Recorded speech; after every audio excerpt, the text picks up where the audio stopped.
এটা হচ্ছে সিঁড়ি, এদিক থেকে আপনাদের দোতলায় যেতে হবে। এই সিঁড়িতেও আপনার রং করা আছে, বেশ বড় সাইজের একটি সিঁড়িঘর।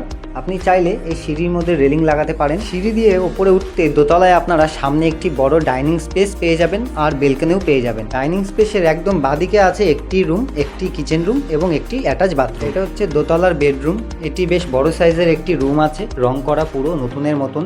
এই বাড়িটি কেনার পর আপনাকে খালি রং করতে হবে, তাছাড়া কোনো খরচ করতে হবে। আপনারা নিচে এবং ওপরে দুটোতেই কাঠের দরজা এবং জানলা পেয়ে যাবেন। এই রুম থেকে বেরিয়েই আপনারা সামনে বেলকনি এবং একটি ডাইনিং স্পেস পেয়ে যাবেন বড়। আর এই ঘরটির বাদিকে আছে একটি কিচেন রুম, পুরো টাইলস করা। চলুন এবারটা আপনাদেরকে কিচেন রুমটি দেখাই। দোতলায় বেডরুমের পাশেই আছে কিচেন রুম। কিচেন রুমে ঢুকতেই আপনারা ডান দিকে ওপেন একটি কিচেন রুম পেয়ে যাবেন, সুন্দর টাইলস করা পুরো। আর কিচেন রুমটির পেছনেই পাচ্ছেন একটি বেসিং আর ডান দিকে পাচ্ছেন একটি অ্যাটাচ বাথরুম। এই বাথরুমেও আপনার পুরো টাইলস করা আছে, জলের লাইন করা আছে, আপনার কোনো রকম কাজ করতে হবে না। একেবারে নতুন বাড়ি, আপনি চাইলেই এই বাড়িটি নিতে পারেন।